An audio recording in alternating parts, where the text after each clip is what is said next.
sitting here in the Joint Secretary's office of Karnataka Legislative Assembly. I would like to introduce M.S Parashiva Murthy, the Joint Secretary. He joined the service in 1984, arrived as a stenographer and rose to the height of Joint Secretary. And more or less, he has worked in the various capacities in different committees. And more or less, and he worked as a PA to the leader of the opposition, Sri M.S Nanaya. And apart from this, he also worked for the various speakers. It starts from first Sri Ramesh Kumarji, M.V. Venkatapaji, K.R.P.T. Krishna, and Jagadish Shattarji. And recently, he worked under the capacity of OSD.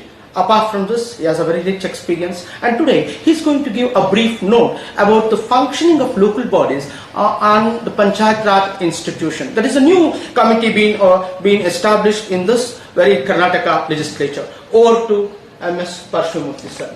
Wait, right. Start. Well, right now I am sitting here in the Joint Secretary office of Karnataka Legislative Assembly.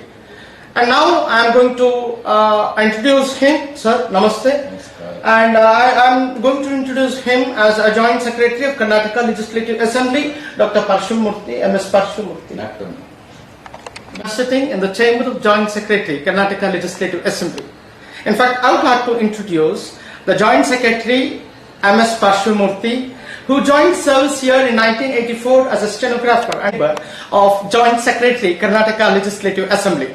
He happens to be a senior most officer. Here I am introducing him. His name is M.S Parashiva Murthy. See, he started his profession, that he joined this office in 1984 and he rose to this position as a joint secretary. Over the years, he has been worked in the various capacities. And particularly, he worked as a PA to the then leader of the opposition in the Legislative Council, M.S Nanaya. After that, he worked with the ministers as well as the speakers, and particularly starting from first.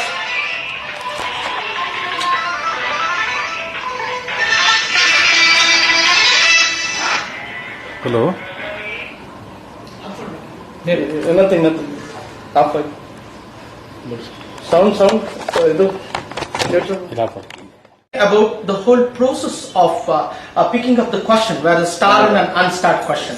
And this is a very important business of the House. And with this, Gnan Shekhar speaking for the rediscovery of Vidhan Sabha second press. Thank you very much. ಅಧಿವೇಶನ ಅಂದರೆ ಈ ರಾಜ್ಯ ಅತ್ಯಂತ ಗಂಭೀರವಾಗಿ ವಿಧಾನಸಭೆ ಚರ್ಚೆಯನ್ನ ನೋಡಲಿಕ್ಕೆ ಕಾತರರಾಗಿರುತ್ತೆ. ಈ ಒಂದು ಅಧಿವೇಶನದಲ್ಲಿ ಕಾರ್ಯಕಲಾಪಗಳ ಪಟ್ಟಿಯಲ್ಲಿ ಅದರಲ್ಲೂ ಮಾನ್ಯ ಸದಸ್ಯರುಗಳಿಗೆ ನೀಡುವಂತಹ ಒಂದು ಆದ್ಯತೆಗಳು ಒಂದು ಪ್ರಶ್ನೋತ್ತರ ಅವಧಿ ಪ್ರಮುಖವಾಗಿರುತ್ತೆ. ಈ ಒಂದು ಪ್ರಶ್ನೋತ್ತರ ಅವಧಿನಲ್ಲಿ ಮಾನ್ಯ ಸದಸ್ಯರು ಅವರವರ ಕ್ಷೇತ್ರ ಹಾಗೂ ರಾಜ್ಯದ ಅಭಿವೃದ್ಧಿಯ ವಿಚಾರದಲ್ಲಿ ಕೇಳುವಂತಹ ಪ್ರಶ್ನೆಗಳನ್ನು ಸೂಚನೆ ರೂಪದಲ್ಲಿ ನಮ್ಮ ಸಚಿವಾಲಯಕ್ಕೆ ನೀಡ್ತಾರೆ. ಪ್ರತಿ ದಿವಸ ಪ್ರಶ್ನೋತ್ತರ ಅವಧಿ ವಿಧಾನಸಭೆ ಅಧಿವೇಶನದ ಪ್ರಾರಂಭದ ಮೊದಲ ಗಂಟೆಯಲ್ಲಿ ಆ ಒಂದು ಕಾರ್ಯಕಲಾಪಗಳ ಪಟ್ಟಿಯಲ್ಲಿ ನಾವು ಅದನ್ನು ಅಳವಡಿಸಿಕೊಂಡಿರುತ್ತೇವೆ. ಆ ಪ್ರಶ್ನೋತ್ತರ ಅವಧಿ 1 ಗಂಟೆಯಲ್ಲಿ 15 ಮಂದಿ ಸದಸ್ಯರುಗಳದ್ದು ಚುಕ್ಕೆ ಗುರುತಿನ ಪ್ರಶ್ನೆಗಳು ಹಾಗೂ ಇನ್ನು ಉಳಿದ ಪ್ರಶ್ನೆಗಳು ಏನು ಮಾನ್ಯ ಸದಸ್ಯರಿಂದ ಸ್ವೀಕರಿಸಿರುವಂತಹ ಸೂಚನೆಗಳನ್ನ ಚುಕ್ಕೆ ರಹಿತ ಪ್ರಶ್ನೆಗಳಾಗಿ ನಾವು ಅದನ್ನು ಪರಿಗಣಿಸುತ್ತೇವೆ. ಮಾನ್ಯ ಸದಸ್ಯರು ನೀಡುವಂತಹ ಚುಕ್ಕೆ ಗುರುತಿನ ಪ್ರಶ್ನೆಗಳು 15ಕ್ಕಿಂತ ಮೀರಿರುತ್ತೆ. ಎಲ್ಲ ಸದಸ್ಯರುಗಳು ಸೇರುವಂತಹ ಒಂದು ಸೂಚನೆಗಳು. ಆ ಸೂಚನೆಗಳನ್ನು ನಾವು ಚುಕ್ಕೆ ಗುರುತಿನ ಪ್ರಶ್ನೆಗಳಿಗೆ ಆಯ್ಕೆ ಮಾಡಬೇಕು ಅಂತಂದ್ರೆ ಈ ಒಂದು ಬ್ಯಾಲೆಟ್ ಅನ್ನ ನಾವು ಮಾಡಬೇಕಾಗುತ್ತೆ. ಲಾಟರಿ ವಿಧಾನದಲ್ಲಿ ಈ ಒಂದು ಲಾಟರಿ ವಿಧಾನದಲ್ಲಿ ಸದಸ್ಯರುಗಳ ಒಂದು ಪ್ರಶ್ನೆಗಳನ್ನ ನಾವು ಈ ಒಂದು ಇದರಲ್ಲಿ ಕೂಪನ್ ಅನ್ನು ಹಾಕ್ತೀವಿ. ಬಾಕ್ಸ್ ನಲ್ಲಿ 15 ಮಂದಿ ಸದಸ್ಯರುಗಳ ಪ್ರಶ್ನೆಗಳನ್ನ ನಾವು ತೆಗಿಲಿಕ್ಕೆ ಈ ತರ ಮಿಕ್ಸ್ ಮಾಡಿ ಒಂದೊಂದಾಗಿ ಅವ್ರನ್ನ ಇಲ್ಲಿ ತೆಗೆದು 15 ಕೂಪನ್ಗಳನ್ನ ತೆಗೆದುವರೆಗೂ ಆ 15 ಮಂದಿಯ ಸದಸ್ಯರುಗಳ ಪ್ರಶ್ನೆಗಳು ಚುಕ್ಕೆ ಗುರುತಿನ ಪ್ರಶ್ನೆಗಳನ್ನಾಗಿ ನಾವು ಪರಿಗಣಿಸುತ್ತೇವೆ. ಇನ್ನು ಉಳಿದ ಪ್ರಶ್ನೆಗಳನ್ನ ನಾವು ಚುಕ್ಕೆ ರಹಿತ ಪ್ರಶ್ನೆಗಳನ್ನಾಗಿ ಪರಿಗಣಿಸುತ್ತೇವೆ.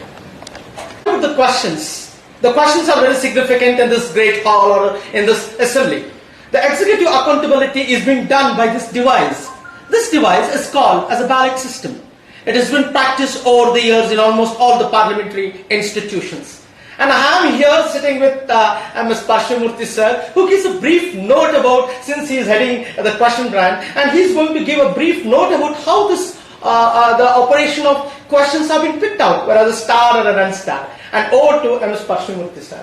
Well, when we talk about the questions, questions means it is an executive accountability. But what the executive accountability is?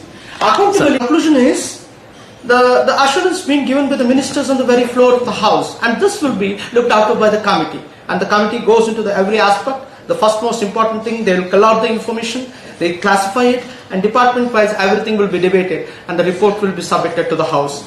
In such, many of the assurances being given by the honorable the ministers have been fulfilled by this committee. This is Gnan Shekhar from the rediscovery of Vidhan Sabha second phase.